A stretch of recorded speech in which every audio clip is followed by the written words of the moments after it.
Assalamualaikum warahmatullahi wabarakatuh. Salam sejahtera, salam jumpa kembali dengan saya Sendungtong.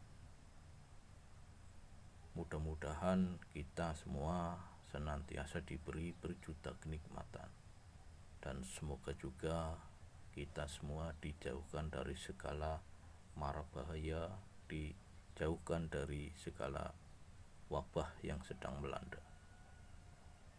Di kesempatan kali ini saya ingin mengulas tentang bulu perindu. Alasan kenapa bulu perindu bila terkena air ataupun basah bisa bergerak-gerak seperti layaknya cacing yang kepanasan. Pasti ada alasan secara ilmiahnya. Oke. Untuk yang pertama, saya siapkan gelas yang berisi air, dan kedua ini bulu perindu. Nah, ini yang disebut bulu perindu. Kalau di tempat saya ini disebut rumput bujang, dan ini putiknya. Jadi ini putik rumput bujang. Oke, kita langsung saja. Ini dalam keadaan kering. Kita celupin ke air supaya basah. Apakah bila terkena air akan bergeliat seperti cacing? Oke, sambil kita melihat reaksinya, apakah ada pergerakan di bulu perindu tersebut. Nah, karena ini putik dari sebuah rumput, yaitu rumput bujang. Nah, itu teman-teman, sudah ada pergerakan. Nah, lihat teman-teman, itu bergerak. Kita pisahin saja ini biar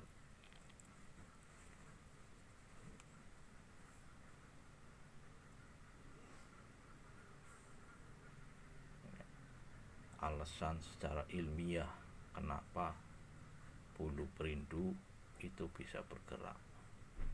Karena satu, itu proses dari kering kena basah dan menuju kering lagi. Nah, itu secara ilmiahnya kayak gitu. Suatu benda bila dalam keadaan kering kena basah sedikit, insya Allah akan bergerak, walaupun pergerakannya itu ada yang lambat, ada yang cepat. Nah, begitu juga dengan ini bulu perindu ini dari kering, basah, dan menuju kering. Nah, ini menuju kering ini yang menyebabkan bulu perindu bergerak-gerak. Karena kalau sudah benar-benar kering, pasti dia diem, enggak bergerak. Nah, itu secara ilmiahnya. Nah, mungkin teman-teman ada yang menyangkal, wah, kalau bulu perindu itu asli dari Kalimantan, itu dari sarang burung elang. Oke, mungkin benar.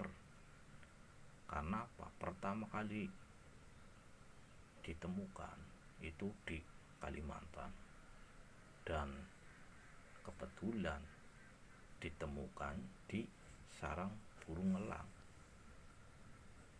Nah, kita logika saja, kenapa barang ini bisa sampai di sarang burung elang?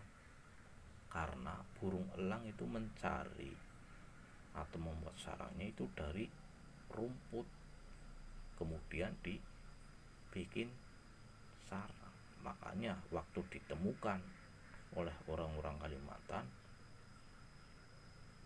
itu di sarang burung elang. Nah, itu secara logika. Terus ada yang menyangkal juga, itu kan biasa buat sarana pengasihan. Oke, bener, ini mitosnya ini dibuat sarana pengasihan. Nah, saya luruskan, ini hanyalah sebuah sarana, karena yang utama itu adalah doanya dan yang mendoakan.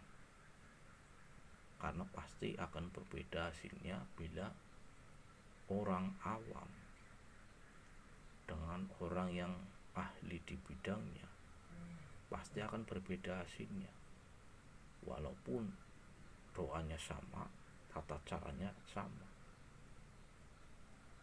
pasti hasilnya berbeda. Kenapa bisa berbeda? Karena lakunya.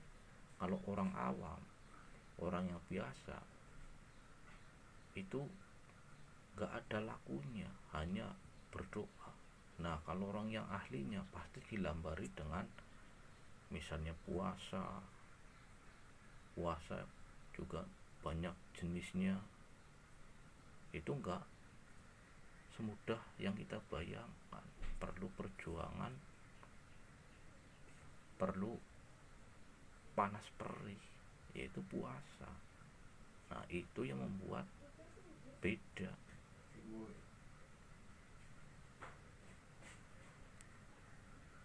Nah, itu salah satu alasan kenapa bulu perindu bisa bergerak, kenapa ada di sarang burung elang, kenapa bisa dijadikan sarana pengasihan.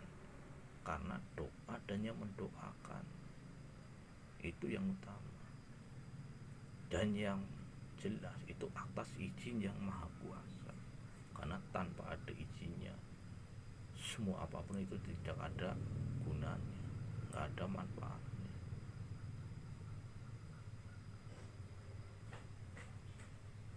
Nah, itu teman-teman, kenapa saya membuat video ini, agar kita dibukakan pikirannya, kita berbagi ilmu pengetahuan, jangan terpacu satu titik saja.